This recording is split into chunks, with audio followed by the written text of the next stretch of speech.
Hello, hello, hello.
Hello, hello, hello.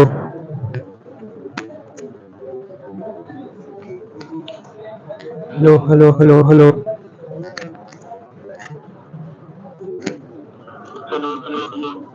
Welcome you all.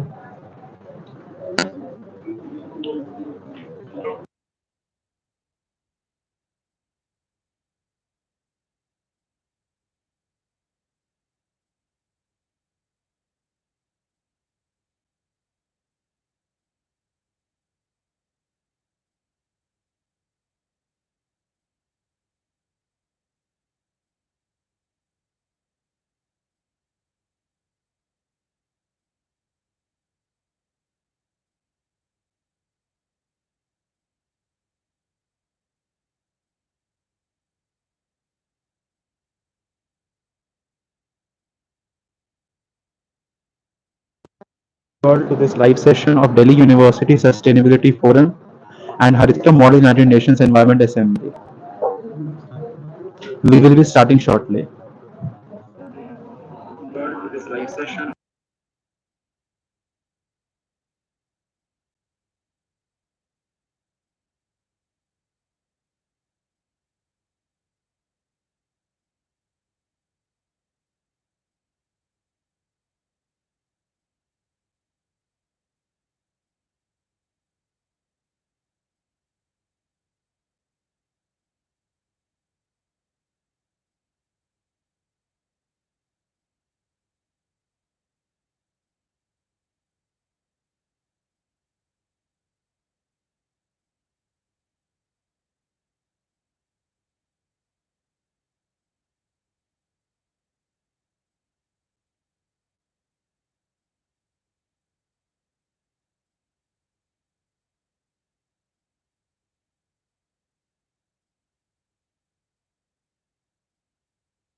The first rule of sustainability is to align with natural forces or at least not to try to defy them.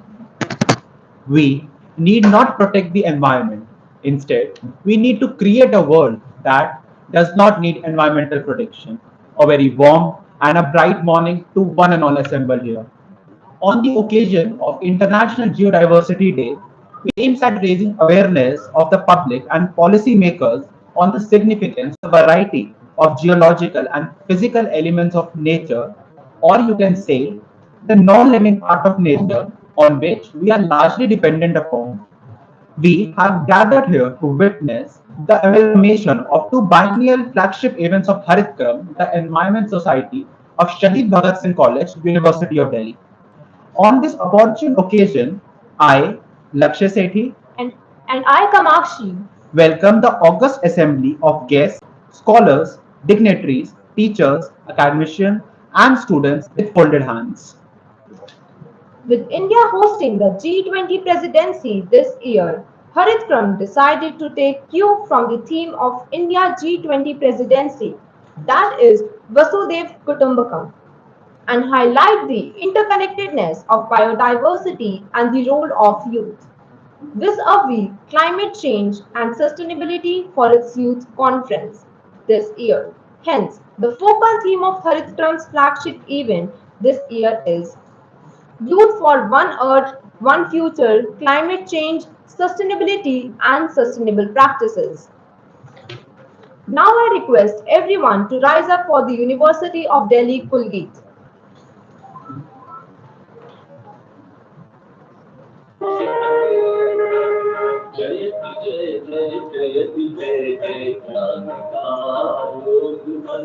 श्रेष्ठ सुंदर दिव्य दिल्ली विश्वविद्यालय निरंगम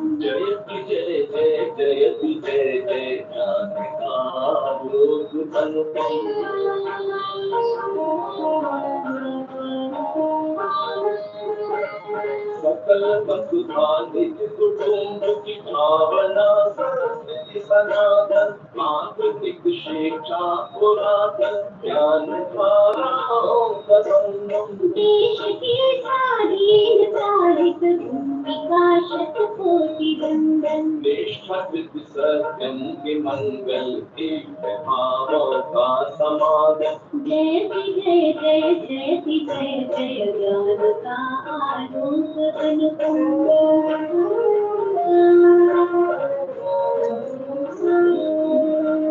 भव्य महाविद्यालयों के परिसरों से चिर सुशोभित श्रेष्ठ गुरुजन कर रखेंगे छात्र और छात्राएं दीक्षा सज करे प्राचार पावन साधना संकल्प संयम नवल वैश्विक चेतना नव क्रांति संस्कारों का उद्गम जयति जय जय जयति जय जय ज्ञान का आलोक अनुपम श्रेष्ठ सुंदर दिव्य दिल्ली विश्वविद्यालय निरंगम जयति जय जय जयति जय जय ज्ञान का आलोक अनुपम ज्ञान का आलोक अनुपम ज्ञान का आलोक अनुपम ज्ञान का आलोक अनुपम I would request our chief guest and our guest of honor and the people on dice to come and sit on the couch so that we can show the video.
We also have a short musical treat lined up for everybody. Can I request Devesh and Rohit to present their musical piece?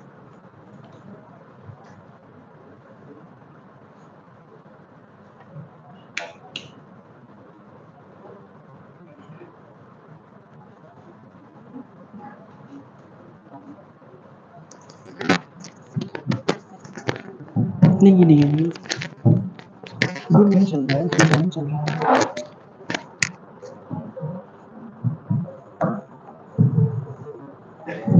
Check check check क्या hello याद है तुम start करो एक second एक second एक second एक second hello hello hello hello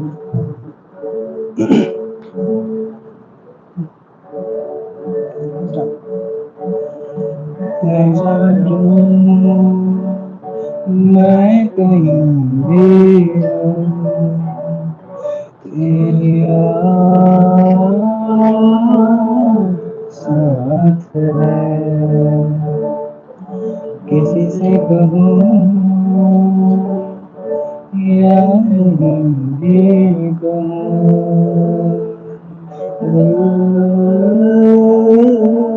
की बात है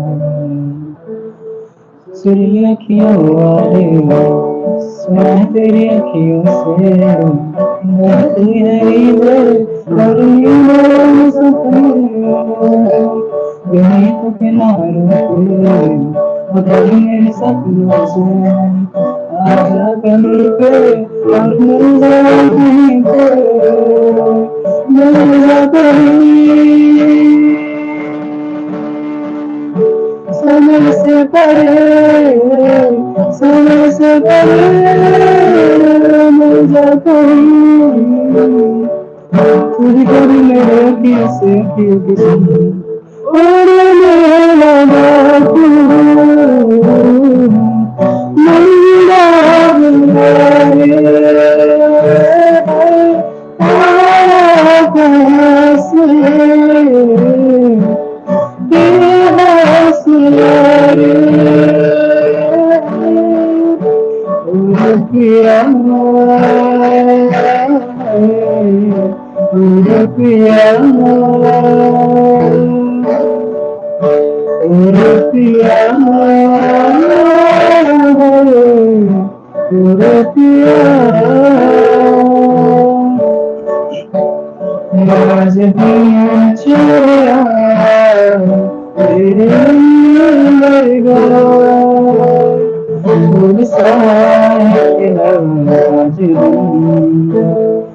मेरे रंग लाल वो मुझे ख्वाब में मिले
for doing the honor.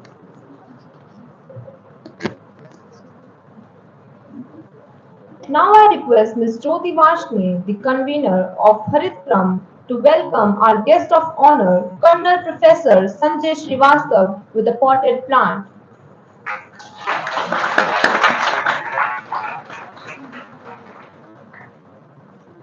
Thank you, ma'am, for doing the honor. Now, I request the IQAC coordinator and staff advisor of Haritgram, Dr. B.A.V. Raman, to welcome our principal, Professor Arun Kumar Athri, with a potted plant.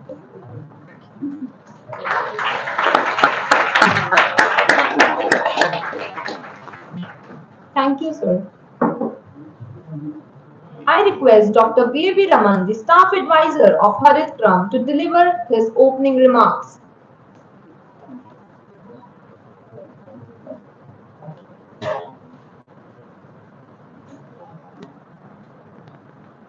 Honorable Shri Kartikeyaji from the Center for Environment Education, Colonel Professor Sanjay Srivastavji, our patron of Haritpuram and Principal Professor Arun Kumar Atriji, and all the faculty associated with Haritpuram and those from the college, from outside the college, school teachers,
A very good morning and namaste to all of you.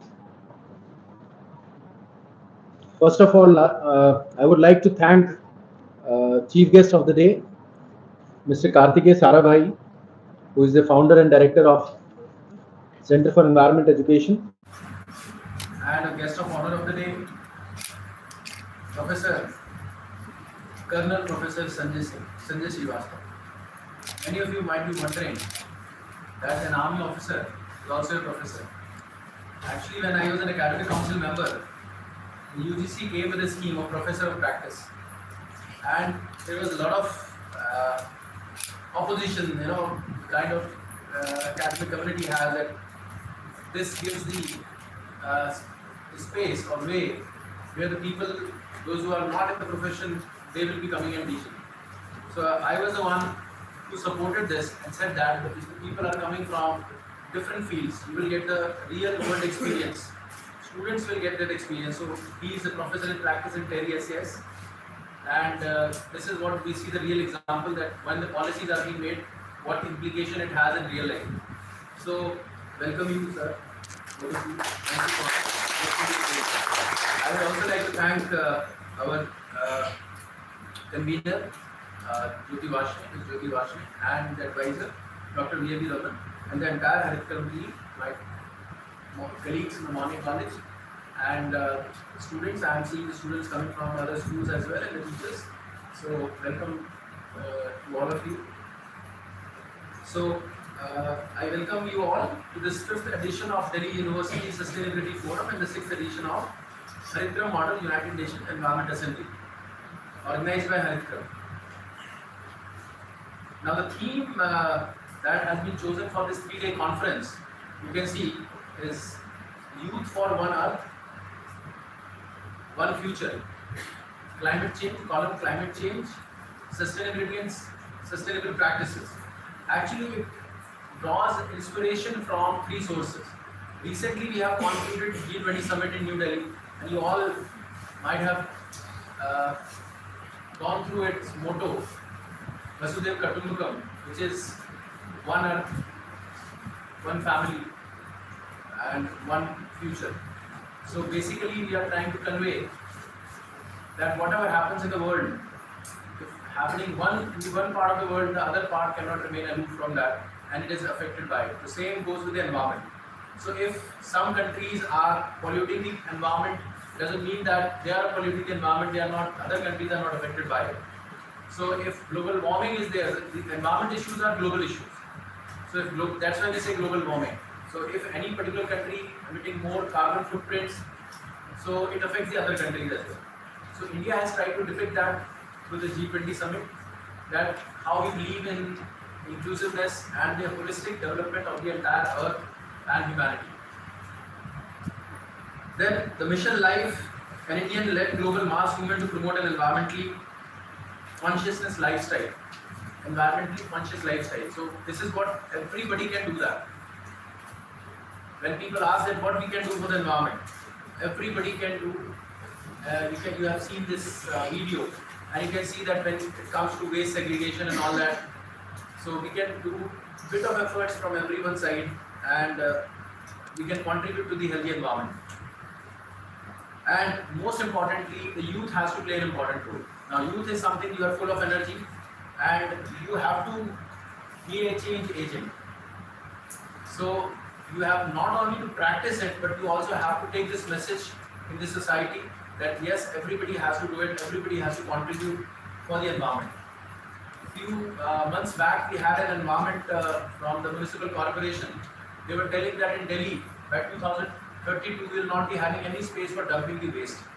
So this is a very alarming situation that we, हम क्या करते हैं, कुछ भी खाया फेंक दिया या डस्टबिन में हमने डाल दिया without segregating. You see that what pains it takes, how much efforts it takes when somebody is segregating that waste that you are doing. So, and if we move for sustainability, whatever waste we are generating, if we can convert them into manure, or it will be very helpful. And this step has been taken by Shaheed Bhagat Singh College, where we have created composite pits and we have water harvesting mechanism also in our college. And I'm thankful to our green man Dr. V.A.V. Raman, who has been constantly putting his efforts.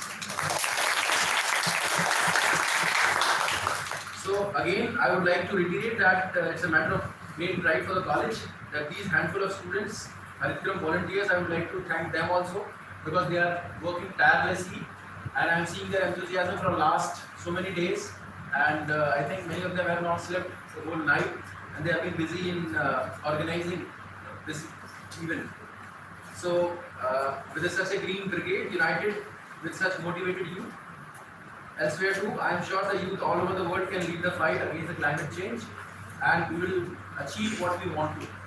So I will not take much time and would like to thank you all the dignitaries on the dais and all the student volunteers and everybody who is present here taking out their precious times and attending this event. Thank you very much.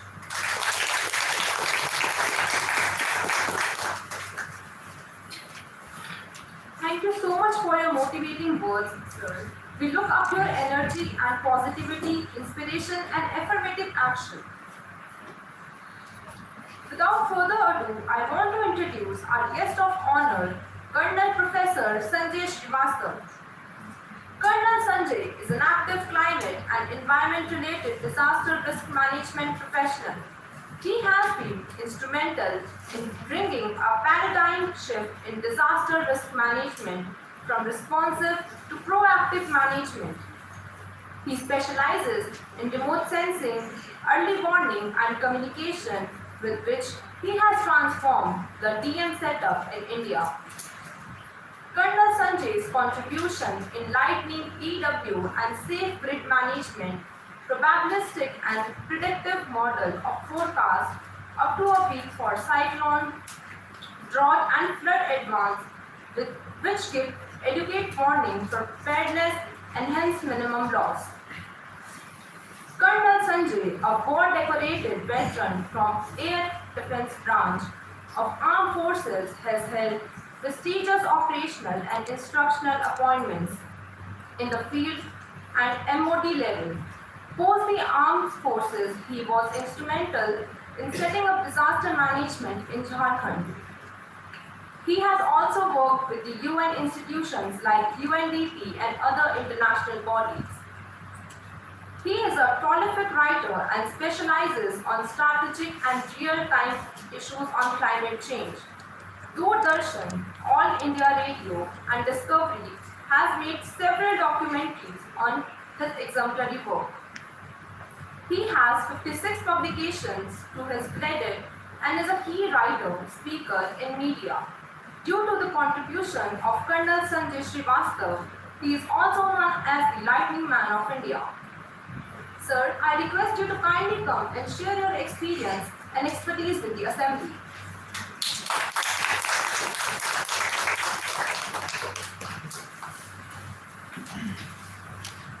Esteemed Dr. Karthike Sarabhai, the Principal Sir, Dr. Raman, Dr. Jyoti Vashne, the organizers, the conveners, coordinators, and the youths of Haritgram. In fact, I feel honored and energized being here. At the very outset, I would like to thank Shahid Bhagat Singh College for considering me as guest of honor and giving me this opportunity to be amongst you. In fact, it is a university or academia where your basic foundation is laid. And today, whatever one is courtesy the academic background and the grooming what you go through. In fact, I belong to a family where green was part of the life. My father, right from the childhood, used to be in the business of gardening. He was an agriculture scientist. And every morning he'll get up and take all of us to the garden, whether it is a garden in front of the house or garden in the backyard or in the agriculture field. So this has been part of our life, and I must tell you, today when I saw the theme, Youth for One Earth, One Future, climate change, sustainability, and sustainable practices. If you hear the Prime Minister during the recent G20, where I was actively involved, it was the first time that we formed a working group on TRR and climate change. The 13th working group has come up on this. And imagine the implication, despite this G20 getting over, every leader from the world walked over to the Prime Minister and they appreciated the efforts being taken by India, whether in terms of life mission, whether in terms of transition to the renewable energy or other climate actions. One thing is there, you cannot stop the nature, but you have to learn how to live with it and how to improve the systems. In fact, we are running late and I suppose I have 8 minutes more, sir. I was given 10 minutes time, 2 minutes are over. So can I take, sir, 8 more minutes? 5 minutes. Thank you, sir. No, time management is most important. Life is driven by the time. Tell him a work done on time is a work, otherwise it's a null. That's what the army training tells us.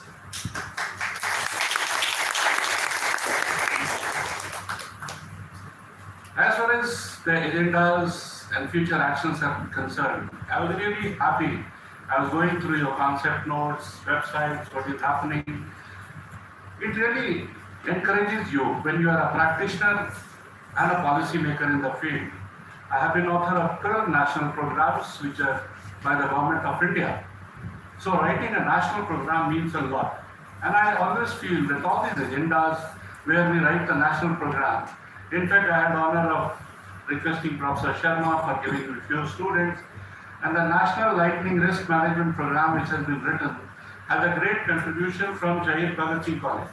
Sir, I must acknowledge your students have done wonders, and especially we have incorporated the climate action parts. What individuals will do and what academia will do. We have created a space and budget for academia so that every local academia is involved in the implementation part of the program. You design a national program, generally I find academia missing.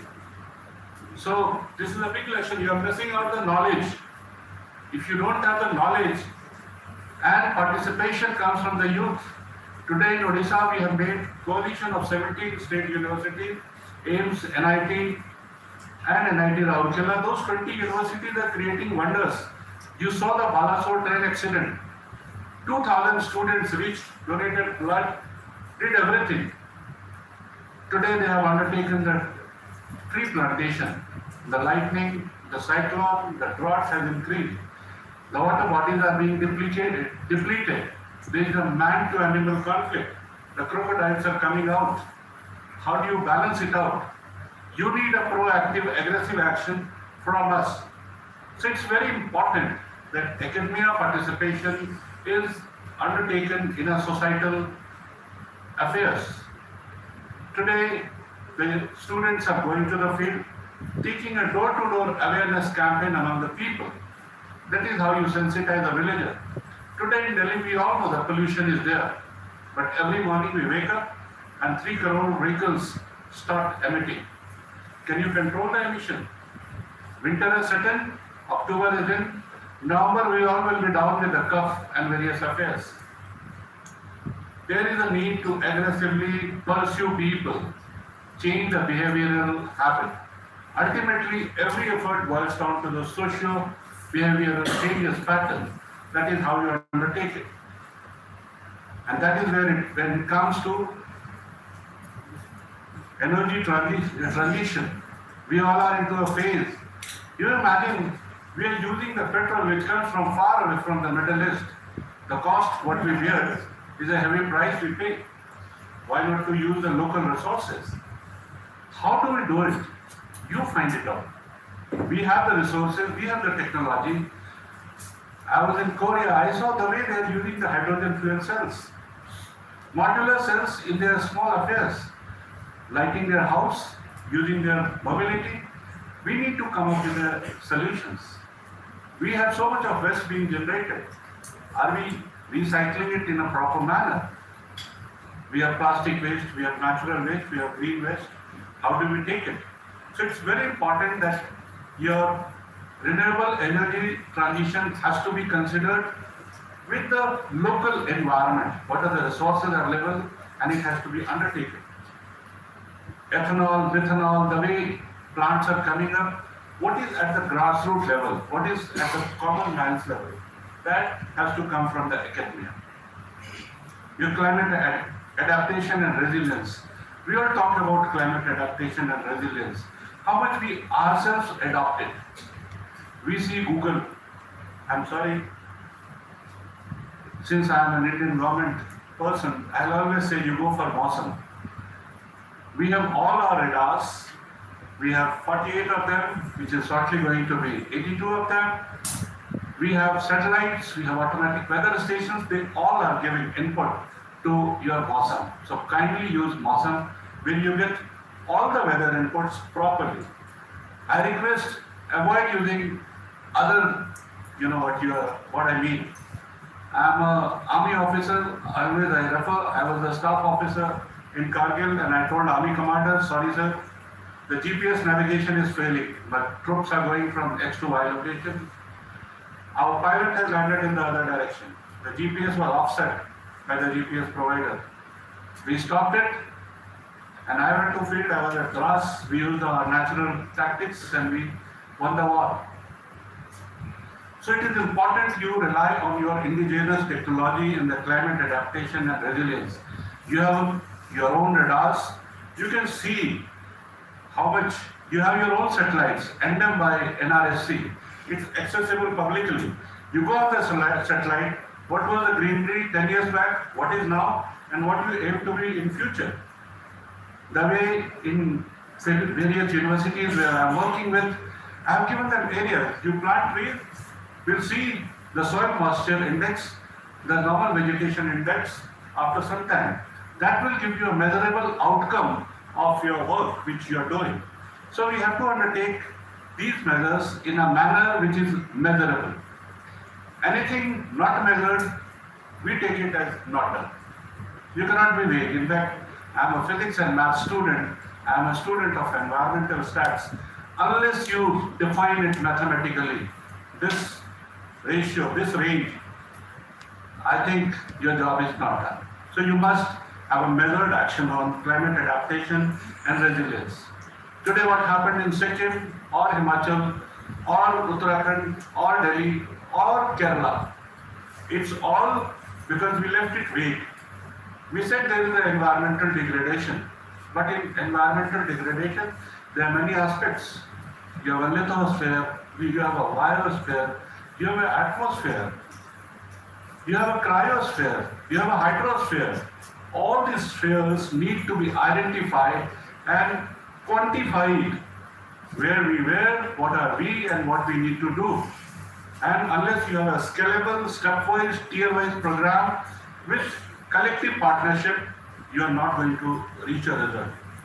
And that drives your sustainable consumption and production. It's very important you consume what you deserve. Don't import and deserve. Don't import and have it. We had Green Revolution with due regard to late Dr. Swaminathan. We could become self-reliant in our food, but the wheat came from abroad. Our basic habits are rice-eating habits. We need to complement our food supplement also in a manner which is hygienic and suits our body. Today the problem of gluten-free or the other things which are happening, we need to identify what we need to consume.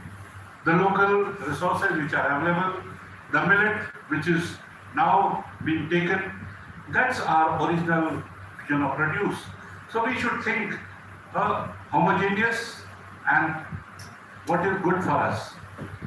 We had our Vedic Sanskriti, all sciences are there.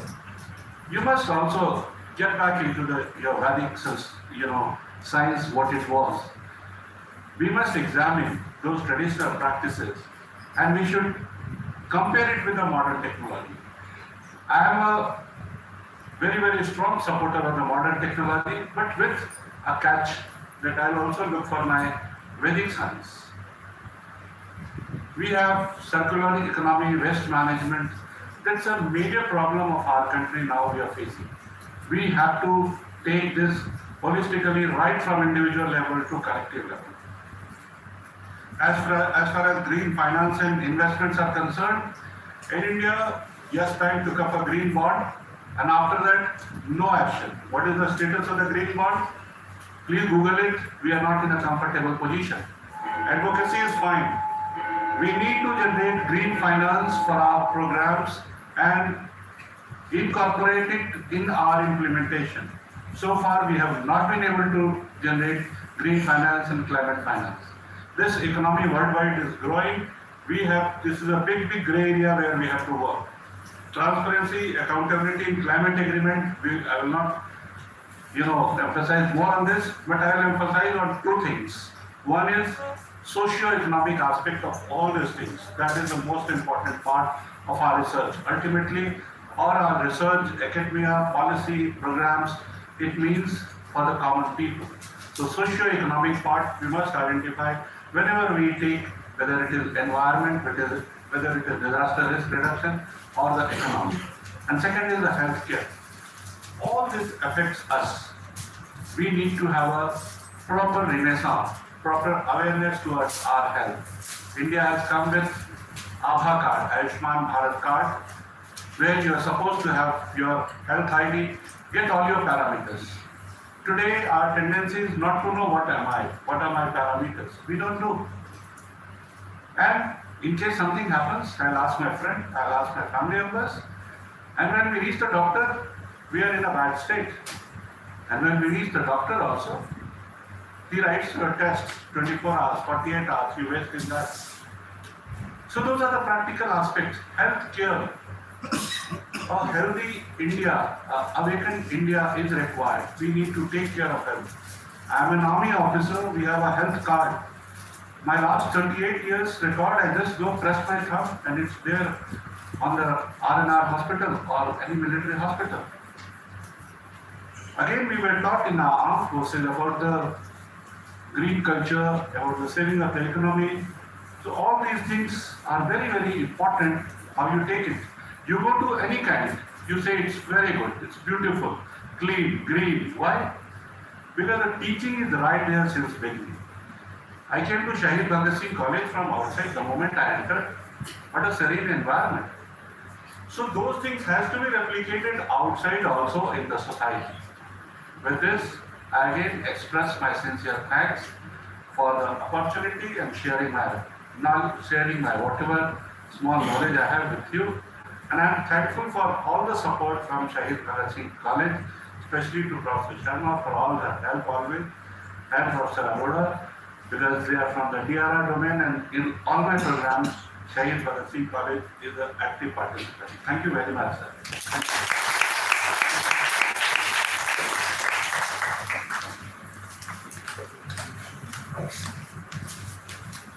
Thank you, sir.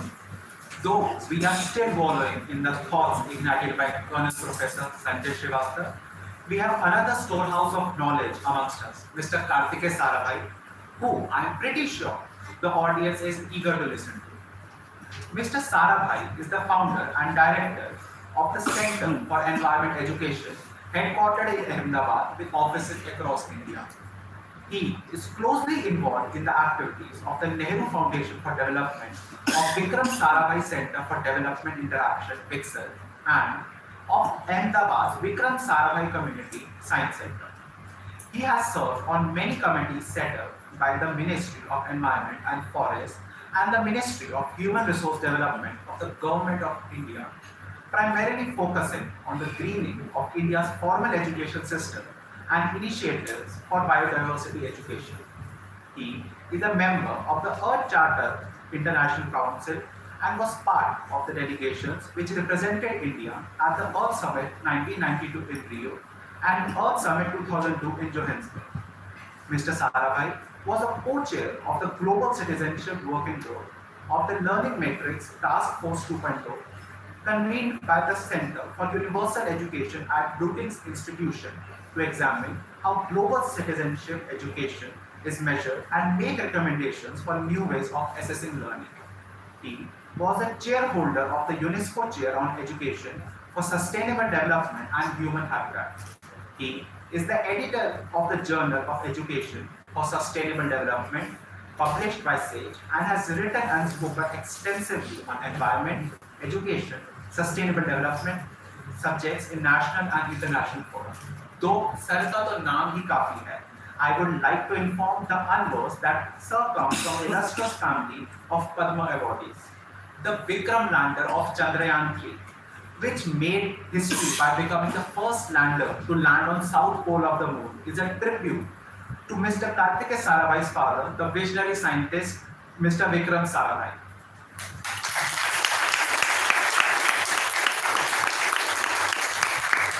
So we are very grateful to you for coming to our college all the way from Ahmedabad. Sir, I would like to invite you to deliver your presidential remarks.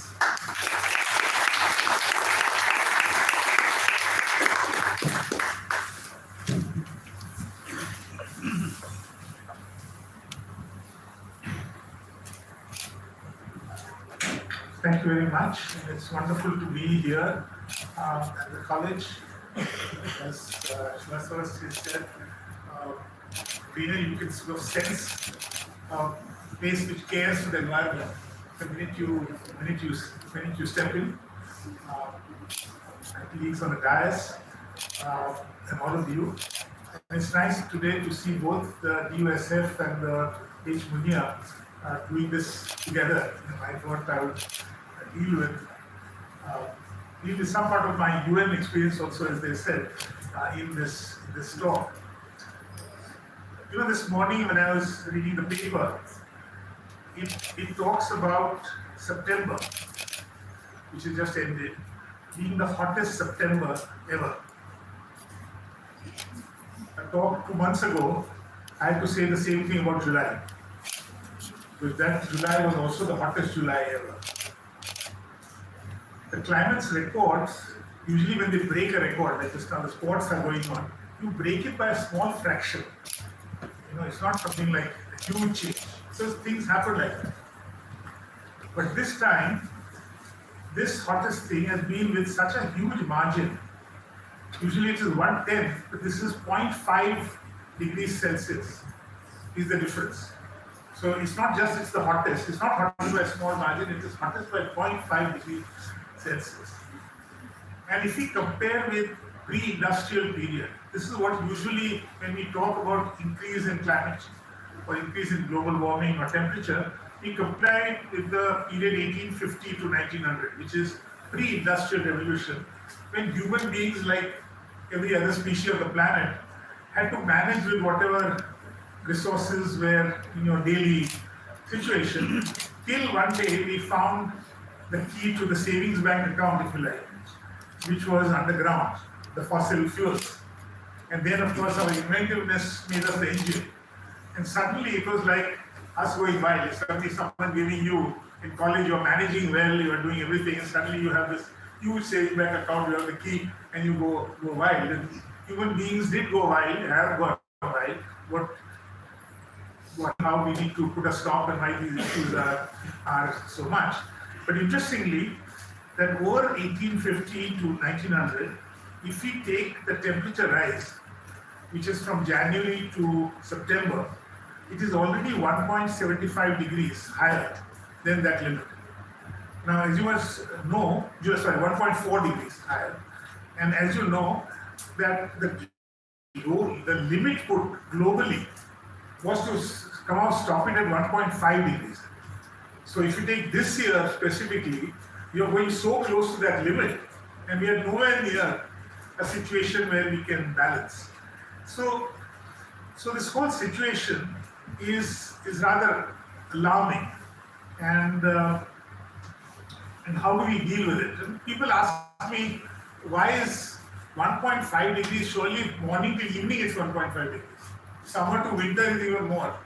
So why are we making this big fuss about 1.5 degrees? What is 1.5 degrees? And usually when we ask the school children what it is, we say, how many of you have had a fever? And of course everyone will raise their hands, as if I were to ask here, it would be the same. And if you have 1.5 degrees Celsius going up, even Fahrenheit 1.5 degrees, you will not be able to come to school.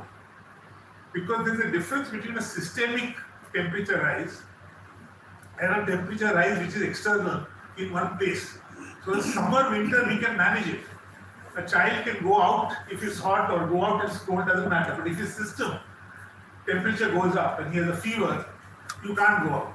And I think we have to understand that when we talk about these degrees, we are talking about a systemic global thing which is measured through a lot of different points. And therefore sometimes global warming is also sometimes the wrong word, climate change, because global warming, President Trump and several people in America, unfortunately, who are climate deniers, they say, because he was standing in the middle of New York with lots of snow and saying, oh, these people are talking about climate change, what are they talking about? What are they talking about? Global warming, it's getting even colder. But that's because of the extremes which we are having. And therefore the correct word would really be extreme climates and not just warming. Average, yes, average is warming, but not individually.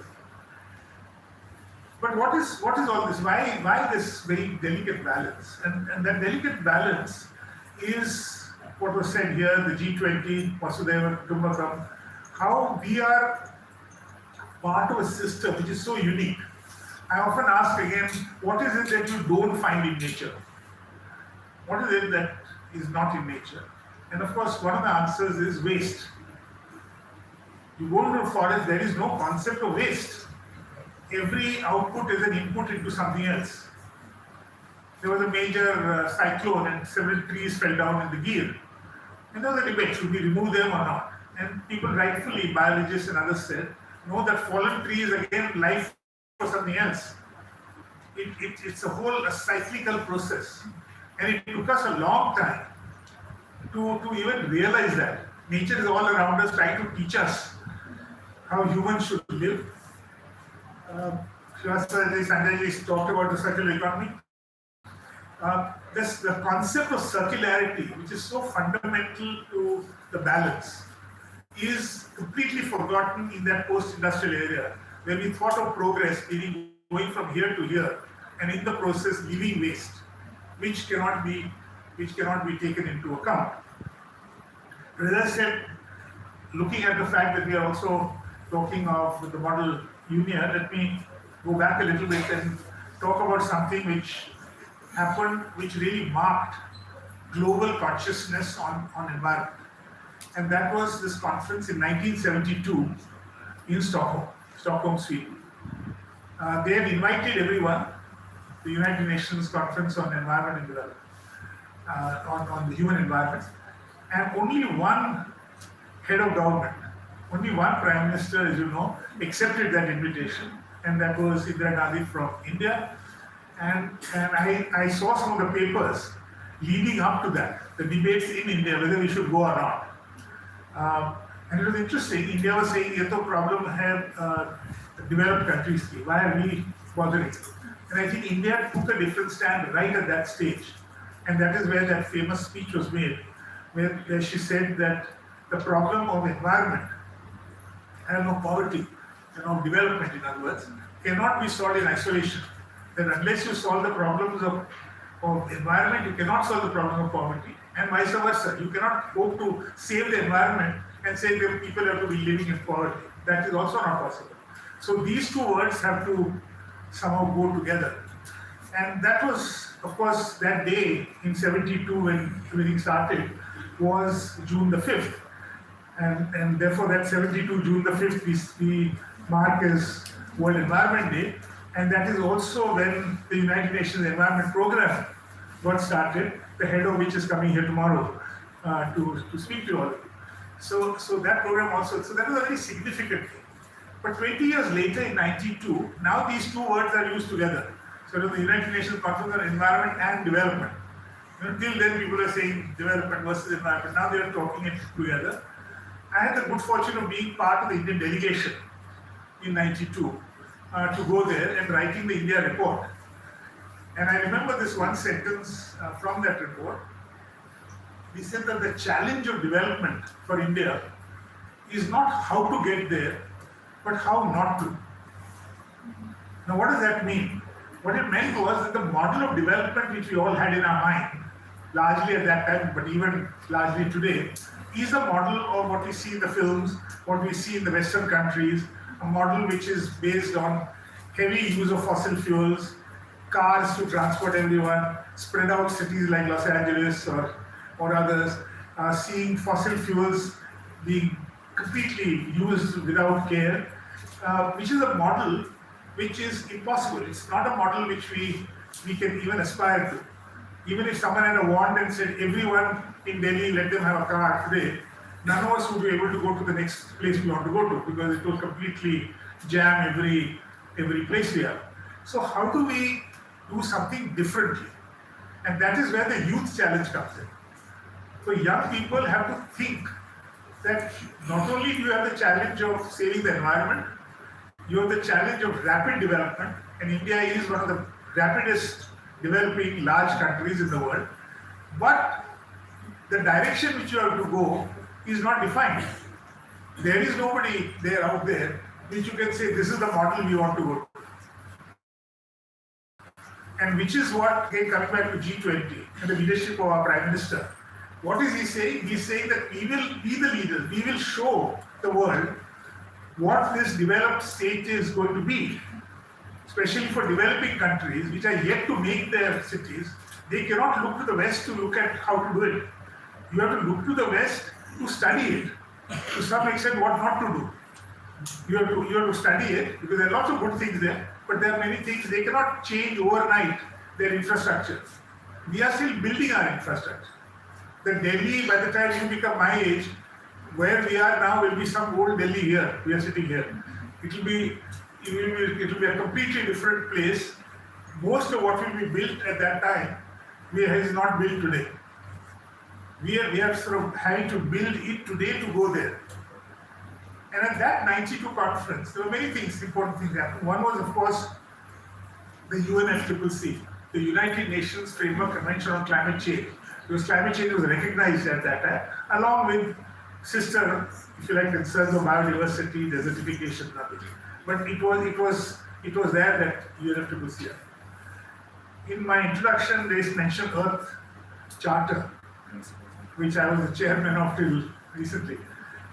The Earth Charter was supposed to come out as a 92 UN document. And it talks about values and ethics. What are the values and ethics which go with this new world? And they wanted everyone to come. So obviously, Senior Bush was the president of the United States, and they invited him. And his conditionality was, one of the conditions was, if you bring this Earth Charter and if you talk about values and ethics, then I am not coming. No values, so that if we had to remove, they had to remove it from that agenda. And it became finally launched as a people's movement. But the other thing which he did was, he made this rather infamous comment that the American lifestyle is not up for negotiation. He says, you tell us that you should not emit this. You tell us this, you tell us that, whatever you like, but don't use the word lifestyle. And as a result, in the United Nations, in all these climate change negotiations, we could never use the word lifestyle. Nobody could. In 2015, and now fast forwarding it, 2015 a lot of things happened. First of all, the Sustainable Development Goals came about in September. Because what is this developed stage? So they happened in September that year. And then, of course, the COP, which led to the Paris Agreement. And thanks to, if you like, the insistence of the Indian delegation and the Prime Minister, Narendra Modi ji, the word lifestyle, for the first time, goes into the preamble, at least, of that document. Right? The other thing he did at that time was he told us at CE that I want to let the world know that there are many things in our tradition which are climate friendly. We might not call it climate friendly, but they are climate friendly because that is our life. That is the Vasudhaiva Kutumbakam. That is how from the Puranas we link with the environment. If you ask me, are you doing it because of climate? The answer is no. That is how I do it. The other day I came down without switching my light, and my maid says, "Sir, you have forgotten something upstairs." I said, क्या हुआ? He said, आप light बंद नहीं किया. Now she's illiterate. She doesn't go up and do it. She tells me that you have forgotten something. That is the sanskar which is there in Indians, whether they are literate, illiterate, whatever it is. Maybe too literate they forget it, but otherwise they all have it. These are the traditions. So we brought out this volume for the Indian government, which is called Parampara, India's climate-friendly practices. And it's a wonderful book. In fact, I will send one for the college, which you should have. But that book was the starting of this whole issue of what became life, this project life. It was to understand that it is in our practices, small practices. You go to in Gujarat, if at the end of the day some rotis are left over, what do? They make it into khakra. Now, of course, khakra itself is the dish, so you start by making khakra. But otherwise, khakra was a recycled product, so that I don't have to refrigerate that thing, and yet I can have something tasty for the next day. And that tradition is all over.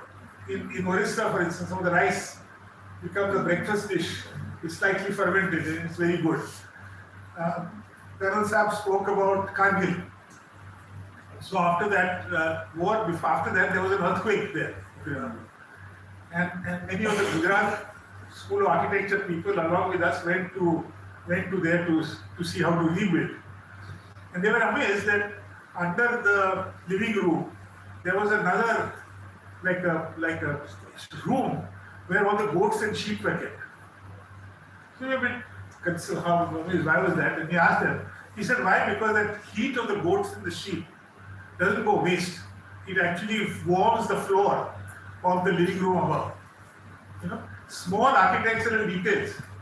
Even the body heat of your animals should not go waste, but it keeps the room above warm. Learnings like this are from all over India. In fact, when we brought up that volume, many of our youth people, we wrote to them, please write down something from your own family and send it to us. And those letters are still there. We have to obviously select some for the volume. And you can do that here also. Okay, what are some parampara? Every day you can put it up somewhere. Okay, one parampara which you know, which is good for the environment and not classified that way when it started. So we were talking at that time, India in leadership, of course our parampara, but simultaneously, if you like, India formed the Solar Alliance. Prime Minister Modi with Mitterrand, with the French Prime Minister, and that alliance has got a further boost just now. I think they're adding other renewables to it. So we are looking at both the modern and the tradition. But at the underlying it is to say that India can do things appropriately and differently and not just imitating. Because the space program was mentioned. And I remember in a lecture like this, I was maybe 17 or 18, I'd come back for a summer holiday, and I was sitting in the last row and my father was arguing in one of the ministries, and I had the opportunity of being there. And he was arguing why the Department of Space should be involved in education, because he was saying that the satellite can reach education to the remotest villages, even where there are no roads, through putting a dish there. There was a chicken mesh dish at that time. And it can do remote sensing, which was also mentioned, and it can do point-to-point communication, which we do. Today, of course, everyone knows can be satellite से हो सकता है. So that time they were saying कि भाई Department of Space ये दूरदर्शन की बात में क्यों इंटरफेयर कर रही है? आप आपका स्पेस रिसर्च करो ना. There was this whole concept कि भाई ये space to space है, this is something else. But that whole thing of bringing in for that program, because right from the beginning they were asked कि भाई America ने किया है? बोले नहीं, अमेरिका ने नहीं किया है. क्यों नहीं किया? तो हम क्यों करें? Because that whole model is that they've done it first, then it must be correct. So he had to argue that in America, those companies, television companies, had already laid the cables. So for them, if the satellite comes, then all their investment goes completely useless. So they had the technology, but did not want to immediately use it or postpone it till as many years as they could. In India, we did not have the cables. And so we could leapfrog, we could go beyond what was there because we did not have this problem of existing infrastructure. So that whole thinking that we can go differently, we can do something, and that comes from young minds and doing it. And as you know, something like 25%, I think, of young people in the world are in South Asia. India being, of course, the biggest. It's not a small number. World is aging, and we are talking about many things here. We are talking about, of course, lifestyle, which has already been mentioned. We are talking about green skills. There is a Green Skills Council in India, just identifying that over the next 10 years, what are the skills which will be required in the market? Can the colleges come up to the green skill list? And green skills are not only new skills, it is also the skills you are building. So engineering, I'm doing engineering. Can the engineering be done so that I can see it from an environment perspective? Can I do medical with the environment perspective? Can I do something else? Food, for instance, we are talking about millets. Can I let people know more about the nutritional value of millets? But this whole approach, Indian approach, has been of optimizing rather than maximizing single variables. I was once in Bangkok and give a keynote. I come the previous evening, and the hall was on the first floor. And I asked that man. He said, "नहीं, अभी हमने सब staircase निकाल दिए, lift में से जाना है, only emergency के लिए रखा है. There's only a lift." I said, "Fine." Then I go into the gym, and the gym guy is showing me a wonderful new instrument he's got, which simulates the staircase. So on the one side, I create a situation where I don't have to climb. On the other side, I create a gym in which I have to simulate what I could do in any way. Some of you might have seen this very interesting program on UTT or on what is it called, Blue Zones. This man who said, let me go to those places in the world where people, the concentration of 100-year-old plus people is the highest. And let me find out what is उसमें खुदी क्या है. And he finds that 100 years old are chopping wood, they are doing this, they are doing that. There's not a single person with dementia. There's not I mean, it's worth looking at. And they are all eating millets. And they are all climbing up stairs and doing things. And that is again coming back to our lifestyle issue. We really need to examine our head. That why is it that we create lifestyles where we sit all the time and then wonder why is it that we are getting unhealthy, why is it this happening, why is it something else happening. So how do we move forward? And what I am advising colleges is a number of things. Of course, Green Skills is there. The Time Turner program, I think you already participated, which we do with UNEP and WWF and C, we've already participated. But a program which I like very much to talk about is the handprint. Now that is something which came out of a Hyderabad school, 10-year-old girls. They said to me, you are giving lectures on footprint and you're saying about how we consume. What about our strength? So they called it a handprint. There's a little 10-year-old girl called Shrija. And it is her handprint. And we launched it in 2007. Today it is globally used. One of the only things from India, simple, which is used internationally. And we should also be proud of that. The Germany has a German website on it. Every day I'm getting a letter, can we use it like this or can we do that? And the concept is that we can actually do. So earlier we used to do education by chalk and talk and things like that. Then we started doing action education, more experiments. And now we do handprint activity, which is actually like what you do here. Plant the trees, make your campus. I believe you're trying to make this campus is going to be a zero waste campus and everything. But what we are doing just now is taking an area outside the campus, say a certain area in Delhi. You say that this is the area which is our lab, handprint lab we call it. And we've got a program, you say that in this area, on the different parameters, we will see that there is a zero waste area. You know, our college, it's not only when you enter the college that I find wow, but when I enter this area, I say, Bhagat Singh College, you know, the impact of Bhagat Singh College is right from there or all the other colleges which are here. Take an area, and we call this the handprint lab, it's an action project. I wanted to end in a sense, by saying that when humanity takes concerted action together, like we had to in COVID. In COVID times, people started forgetting boundaries. People knew that they had to share faster. Scientific research happened in various places, multiple solutions, including those in India. The person who found one of the vaccines was given a Nobel Prize a few days ago. It was a concerted effort, and India actually responded so well that we could manage COVID well. Climate change is a similar thing. The problem is it is like gaining weight or losing hair. Gaining weight between yesterday's photo and today's photo, I don't find myself very different. It's only when I see a photo, maybe someone showed me a 10-year-old photograph, that I realize what has happened.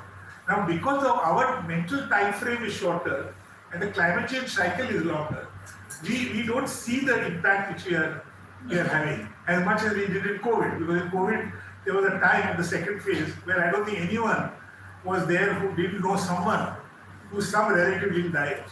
It became so bad because it was personal. But here we are not able to feel it. We are able to feel it when this Sikkim people will realize what happened to them. They will realize. But our memories are very short, unfortunately. That before you know it, it will be things are back to normal. And how do we remember these things, which are things? And today, even if all of you and all of us do everything right, we will it will still become worse before it gets better. So we will get a feeling that we are doing everything. But the position is getting worse. What difference does it make if I segregate my waste or not? It makes a huge difference that you segregate, your colleagues segregate. So finally, that balance, we should not forget that they talked about the Vikram lander. So I asked people, why did we land on the South Pole? It was not the easiest, it was the most difficult place to land. So what was the reason? And the reason was not that there is gold and platinum in the South. The reason is there is water. And when we go there, all the way there, we realize that one of the most important components for human life is water and air. These are and then of course, as a result of it, biodiversity and food. And how easily we forget. We see that every Indian sees that landing, sees water, water. But the water next door, I don't mind polluting. I don't care for my air, and I don't care for my water. How do we take that lesson from space to say that if you want to create a unique ecosystem where life is possible, we've been given this by the Almighty Order. We've been given an ecosystem which is so unique, and yet we are not looking after it the way we should. And I think this 250 years of going wild after we discovered fossil fuels, I think that day is finished. We have to be responsible. Your generation can't afford to be like the other generation. But the best thing is that your generation can actually be the first generation to actually solve this problem. That you can say that our generation will be able to talk, like I'm talking to you saying, I'm sorry, we people have not been able to do it. I hope that when you come here and talk at a future Dusf, H-Munea thing, 50 years from now, 30 years from now, you will say that we were the people who took a resolution today, and that we are the people who actually done something which we should all feel proud of. Thank you very much.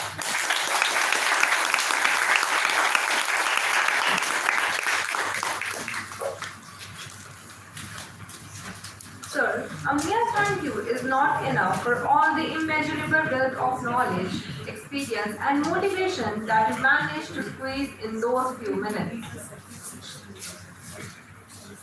I request our principal, Professor Arun Kumar Atri, and student coordinators of the flagship events, Abhishek Rajhans and Anshika Mishra, to present a small token of gratitude and a token of remembrance of this day to our chief guest, Mr. Karthike Sarabhai. Sir, we offer this to you as a keepsake to mark this beautiful day and occasion. Wonderful.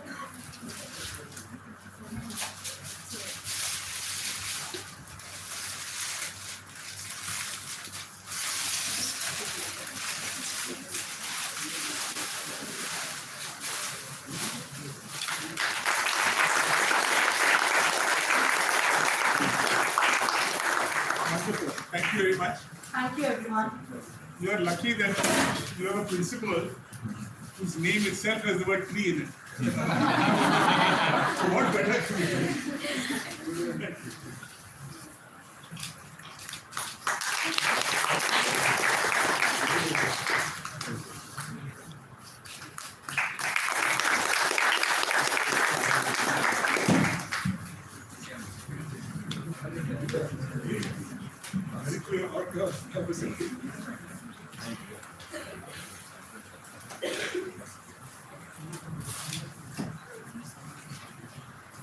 I now request Ms. Meeta Hussain, faculty member of Khalid and student co-coordinators of the flagship events, Shiv Kumar and Lakshya Sethi, to honor Colonel Professor Sanjay Srivastava with a memento and a bust.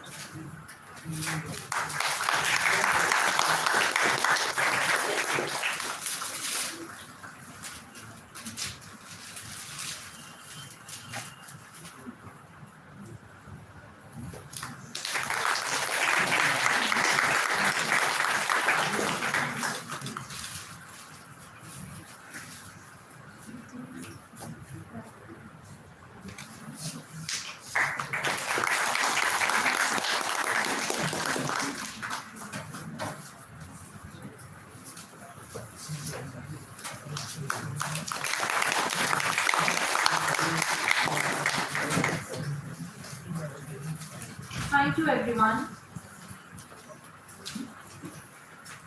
Now we have one more special announcement to make. Harit Club, in collaboration with the Center for Indian Knowledge System, Shahid Bhagat Singh College, is formally launching the undergraduate research aptitude today. May I request the chief guest, Mr. Sarabhai, and the guest of honor, Colonel Professor Srivastava, to launch the competition.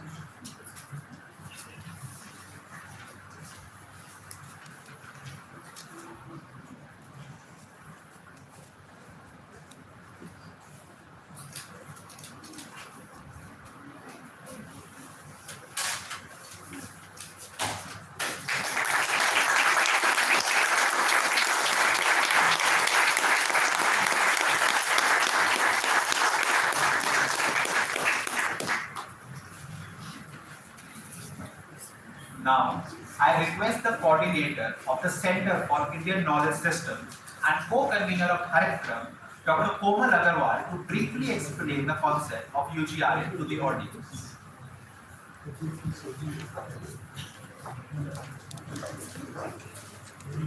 Good afternoon, everyone. I'm delighted to announce that Harikram, the Environment Society of Shahid Bhagat Singh College, and Center for Indian Knowledge System, Shahid Bhagat Singh College, under the aegis of the Internal Quality Assurance Cell, jointly launch an inter-college research-oriented competition for undergraduate students called UGRA, Undergraduate Research Aptitude, on the focal theme, Ecological Consciousness in Ancient India, Life Then and Now, today on the occasion of International Geodiversity Day. Our chief guest and our guest of honor mentioned concepts like ethics, values, how we need to go back to our traditional knowledge system, our indigenous practices, and compare and contrast it to our modern lifestyle, our contemporary lifestyle. And somewhere, I myself believe it's not about excluding one at the cost of the other, but sort of trying to integrate the truth. It is with that spirit in mind that we have launched the UGRA. Through the undergraduate research aptitude, we want to encourage research and interdisciplinary collaborations between students. The teams of students will comprise of 2 to 3 students, and these students will be from various disciplines and educational levels and will be mentored by a faculty member. The intention really is to start early and help shape the research ecosystem for the undergraduate students in such a manner that the research outlook is also local and indigenous, nestled in the larger tradition of the Bharatiya Gyan Parampara or Indian knowledge systems. We also envision the UGRA as a step towards fulfilling the goals of the national education policy, that is to make the undergraduate learning for students more research-based. The layout of the competition will ensure that the research component and mentorship will be executed with due seriousness, diligence, and mentorship. We will be holding the competition in 5 phases. In the first round, abstracts will be invited on topics related to the focal theme, which is ecological consciousness in ancient India, life then and now. After which, the selected teams will undergo perform 3 rounds of PowerPoint or poster presentations over the next 7 months. The shortlisted teams will be required to present their works in progress at an interval of 1.5 to 2 months before the scientific committee appointed by Harikram and CIPS of the college, which will give inputs for improvement of the research work presented. The final presentations have been scheduled for the Earth Day, that is April 22nd, 2024, the global theme for which is Planet versus Plastics. We hope that the students participating in the undergraduate research aptitude will stand benefited in many respects. We also request our colleagues to encourage your undergraduate students to participate in the event and urge our students to walk this extra mile for their own betterment and that of the earth and the environment. Thank you.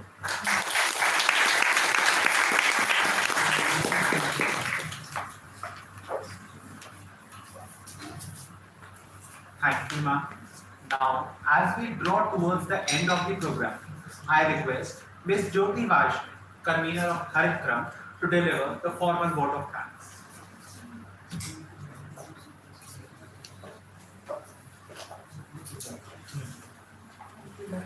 Thank you, Kamakshi. A very good morning to all. So much has been said by Sir, and saying a thanks is mere formality now because we cannot thank him enough.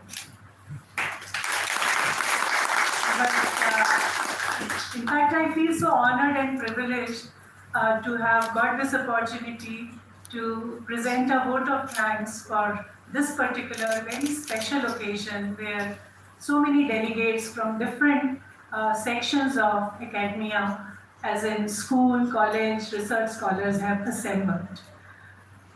Sir, on behalf of Shaheed Bhagat Singh College, the organizing committee of this conference, I convey my deep regards and heartfelt thanks to Shri Kartikeya Sarabhai ji for accepting this invitation to inaugurate this conference and encouraging our delegates, participants, audience towards, the practices where we do not have any choice left.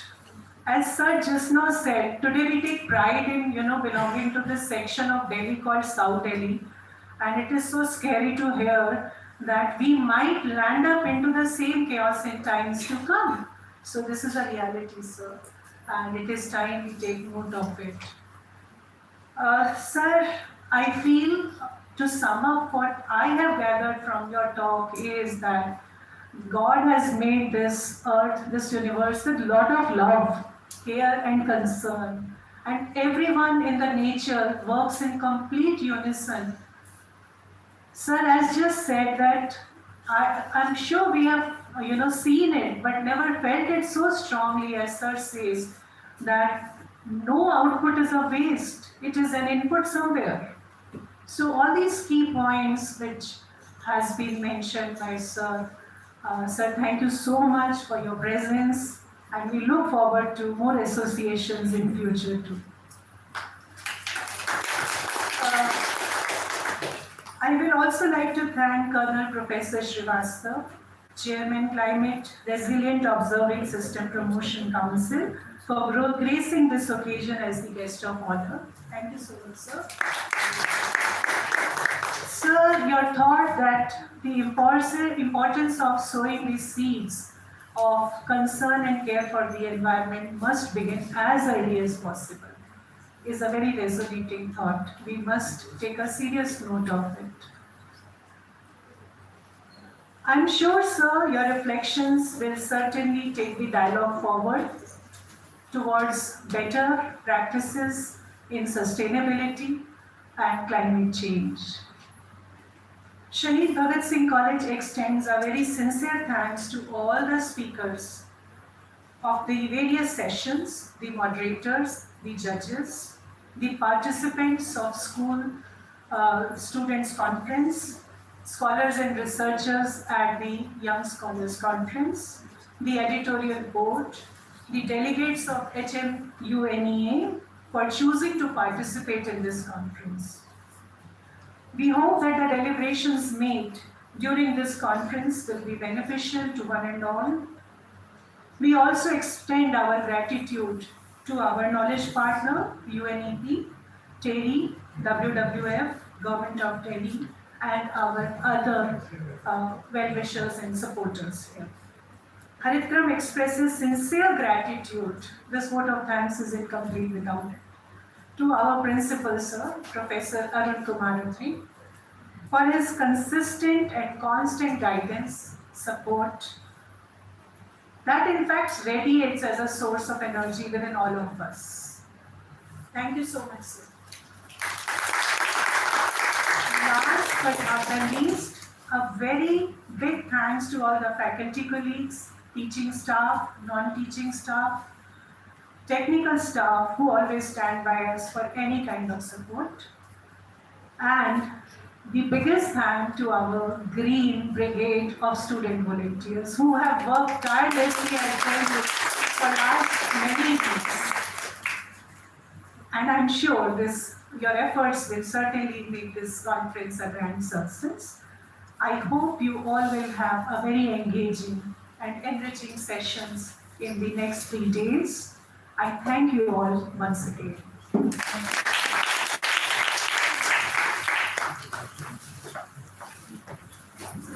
Thank you, ma'am.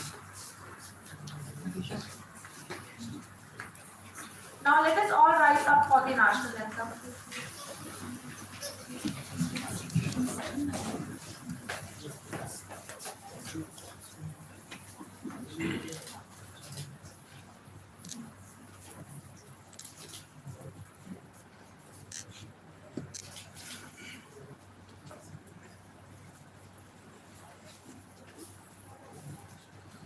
Jana Gana Mana जय हे भारत भाग्य विधाता पंजाब सिंध गुजरात मराठा द्राविड़ उत्कल बंगा विंध्य हिमाचल यमुना गंगा उच्चल जलधि तरंगा तव शुभ नामे जागे तव शुभ आशीष मांगे गाहे तव जय गाथा जन गण मंगल दायक जय हे भारत भाग्य विधाता जय हे जय हे जय हे जय जय जय जय हे.